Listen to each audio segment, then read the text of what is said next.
Hey everyone, ready to dive into something pretty cool. Mm. We're talking speaking English with more confidence today. Love it. Yeah, and we've got, it seems like a whole guide's worth of material here. Yeah. Not your typical, uh, grammar rules kind of stuff, though. Oh, yeah, definitely not. It's more about the strategies. Yeah, it's like the how to actually open your mouth and speak without feeling like, Like you're going to mess it up. exactly, Yeah. like deer in the headlights. And get this, Mm-hmm. there's even stuff about like putting emotion into your voice, expressing feelings and stuff. Who knew that was part of it? Right. It's fascinating. What really stood out to me is how much they emphasize that speaking is a skill you build. Like you wouldn't expect to be a concert pianist after one lesson, right? Totally. It's like learning to walk. You probably Yeah. fell down a few times before you're running around. I Yeah. love that analogy. It's so true. And sometimes I catch myself just talking to myself, like narrating what I'm doing in the kitchen or whatever. And guess what? That's actually a tip in here. No way. So I'm not But- just going crazy. Nope. It's a great technique. It gets you comfortable with forming sentences out loud without the pressure of an audience. They also talk about something called shadowing, where you basically mimic podcasts or videos to get that natural rhythm and flow of English. Mm. So it's not just what you say, but how you say it. Kind of like finding the music in the language. Exactly. And they even suggest listening without subtitles to really challenge yourself. Think about it. You're not just hearing the words. You're starting to pick up on all those subtle things like pronunciation, intonation, even how words connect in natural speech. Whoa. Okay. That's next level. But what about when you freeze up? I think everyone learning English has that fear of messing up or just sounding wrong. Oh, for sure. You're definitely not alone. The sources actually address this head on. I think they have a really healthy perspective on it. Okay, good. Huh. Because that fear can be paralyzing. Yeah. One of them even quotes Jennifer Lim saying, mistakes are proof that you are trying. I love that. Me too. It's like, yeah, maybe I messed up the tense, but at least I'm out here trying to use it. Right. It's not about being perfect. It's about making progress. And you know what? Native speakers make mistakes all the time, too. Wait, really? I always thought they just knew all the rules perfectly. Nope.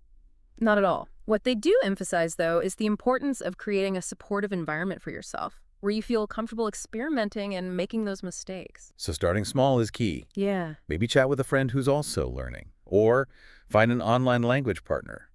Baby steps right. Exactly. And as you get more comfortable, you can gradually challenge yourself with more complex conversations. One thing that really surprised me is how much the sources highlight the importance of listening, not just speaking for developing fluency. Hold on, rewind that. How does listening help me speak better? It seems like those are two separate things. Well, think of it this way.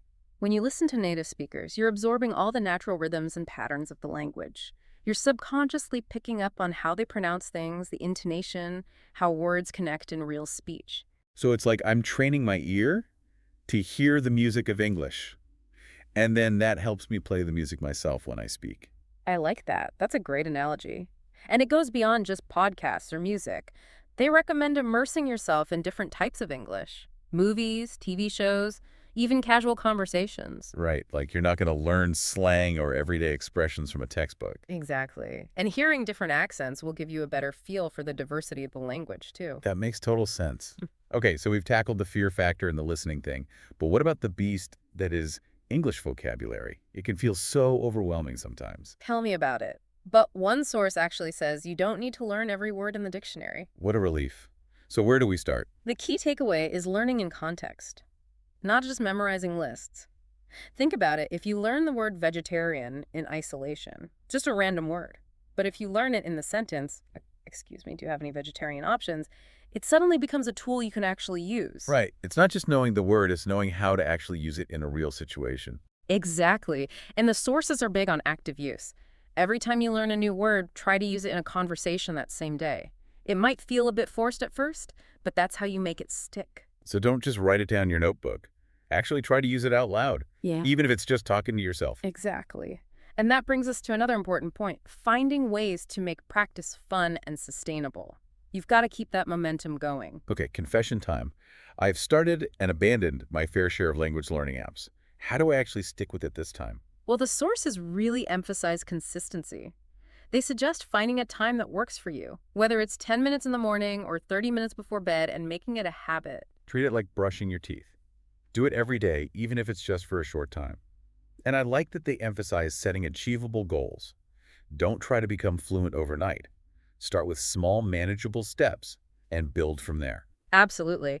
And most importantly, make it enjoyable. You're more likely to stick with it if it feels fun and engaging. They even have this tip that I thought was brilliant. Change your phone and computer settings to English. Wait, that's actually really smart. It's like a low-effort way to increase your exposure to the language throughout the day. Exactly. And don't underestimate the power of things like watching movies, listening to music, or following English language social media accounts. It's all part of creating that immersive environment that helps you learn naturally and effortlessly. So it's not about forcing yourself to study grammar rules. It's about making English a natural part of your life. Yeah, And I bet that makes it a lot less intimidating too. absolutely. Speaking of tackling intimidation, we should probably talk about the big one, practicing with other people. This is where it gets real. Okay, deep breaths, everyone. We're about to enter the scary zone. But the good news is you don't need to jump into a formal classroom setting right away. Mhm. The sources emphasize that any opportunity to speak English with others counts. That's right. Friends, family, online language partners, they're all valuable resources. And they suggest starting with simple conversations and gradually increasing the complexity as you gain confidence. I like that they mention conversation groups as a great way to practice, like a safe space where you can experiment, make mistakes, and hear different accents. It's also a fantastic opportunity to meet new people who share your goal of improving their English. The sources even recommend role-playing specific situations like ordering food or asking for directions to help you feel more prepared for real-world interactions. So it's about taking those small wins from practicing on your own and applying them to real-life scenarios. It's like leveling up your skills. Exactly. And that's where our next set of insights comes in. We're going to dive into some really powerful strategies for building confidence and keeping that momentum going. Stay tuned. It's funny, we talk about finding those opportunities to speak with others, but sometimes the biggest hurdle is our own mindset. These sources really dig into how we view mistakes, and I think that's so important. Yeah, I could definitely relate to that. Like Yeah. one little slip up and I'm ready to give up. But these sources are saying that's the exact wrong approach. Yeah, exactly. One of the most powerful analogies they use is comparing learning English to learning to walk. Remember all those times you stumbled and fell as a kid? Oh yeah, I have a scar on my knee from a particularly epic faceplant. Exactly. But did you just give up on walking? No way. Of course not. You got back up and kept trying, and eventually you mastered it. Okay, that's a really good point. Yeah. It's like we accept that making mistakes is part of the learning process when we're kids, but somewhere along the way we lose that mindset. Right. And that's where the fear comes in. We start to worry about sounding foolish or being judged. But here's the thing. Everyone makes mistakes, even native English speakers. Really. I always thought they just magically knew all the rules and never messed up. Not even close. They stumble over words, misuse idioms, and forget grammar rules, just like the rest of us. It's part of being human. Okay, that's actually really reassuring to hear. Hmm. So it's not about being perfect. It's about being okay with making those mistakes and learning from them. Exactly. And the sources offer some great strategies for shifting that mindset.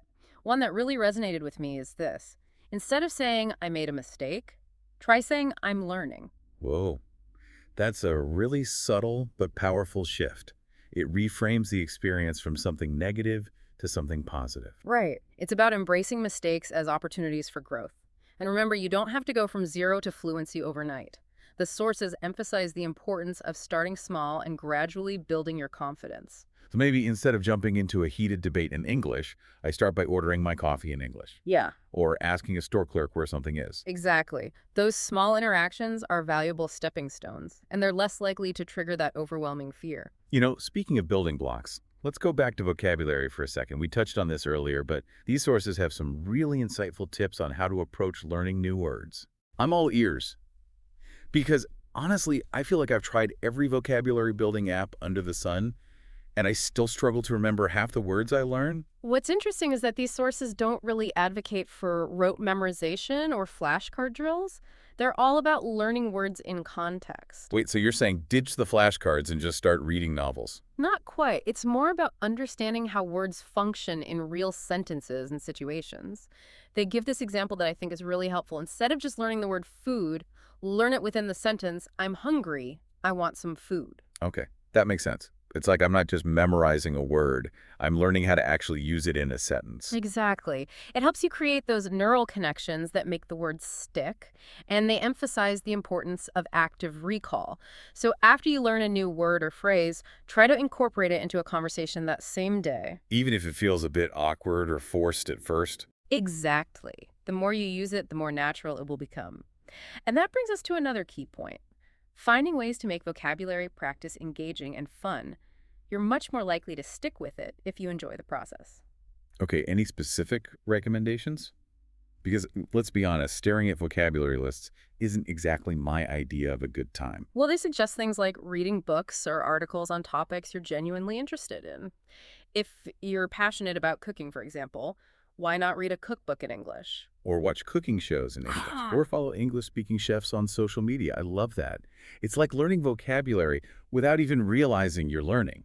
Exactly. It's about making English a natural part of your life rather than a chore you have to force yourself to do.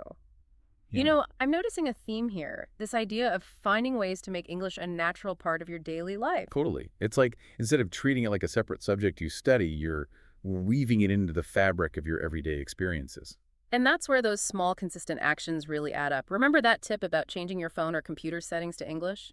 Oh, yeah. That was a good one. It's like a low-effort way to increase your exposure to the language without even thinking about it. Exactly. And it's those little things done consistently over time that really make a difference. Think about it this way. If you practice speaking English for just 10 minutes a day, that's over an hour a week and over 5 hours a month. Wow. That's actually a lot more than I thought. It's like those little bits of effort really do accumulate. Absolutely. And it's all about finding those pockets of time that work for you. Maybe it's during your commute, while you're cooking dinner, or even right before bed. The key is to make it a habit, something you do without even thinking about it. So it's not about finding a huge chunk of time.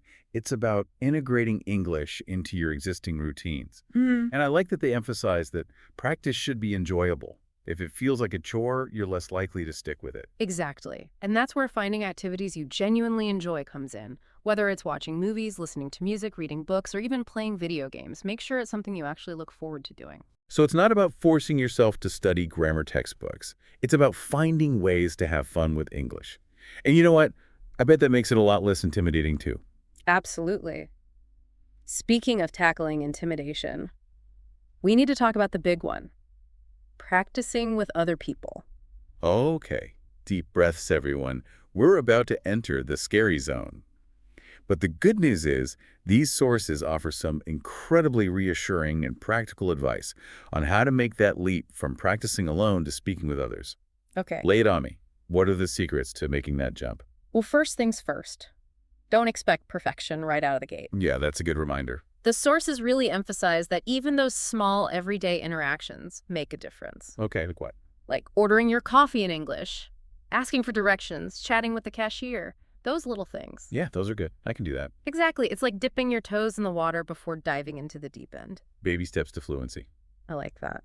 And they also talk about the importance of having those supportive people to practice with. So it doesn't have to be a formal teacher or anything. Nope, not at all. Friends, family members, online language partners, anyone you feel comfortable with. It's about creating that safe space where you can make mistakes without feeling judged. Exactly. Like we were saying earlier, it's those I'm learning moments. Yeah, and as you get more comfortable, you can start pushing yourself a bit more. Right. Start with simple questions and answers. Then maybe try sharing stories, discussing opinions, even friendly debates. I really like the idea of joining conversation groups, too. Have you ever tried those? Oh, yeah, they're great. It's a fun way to meet new people, hear different accents, and practice in a more relaxed setting. And it's probably less intimidating than one-on-one conversations at first. Definitely. And they even suggest role-playing, which might sound kind of silly. Role-playing? Like what? Like practicing specific scenarios, ordering food at a restaurant, asking for directions, that kind of thing. Oh, that makes sense. Yeah. It's like a dress rehearsal for real life. Exactly. So you feel more prepared and confident when those situations come up for real. You know, looking back at all this, it seems like the big takeaway is to make English a natural part of your everyday life. I think you hit the nail on the head there. It's not about forcing yourself to study. It's about integrating it into your daily routines and activities. Right, it's like we were saying earlier, weaving English into the fabric of your life. I love that.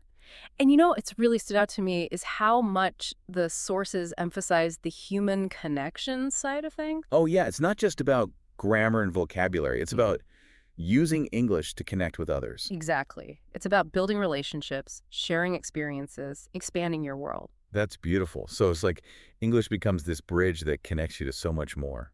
And on that note, I think it's important to remember that fluency isn't a destination. It's an ongoing journey. So true. There's always something new to learn or discover. Exactly. But the rewards are definitely worth the effort. Okay.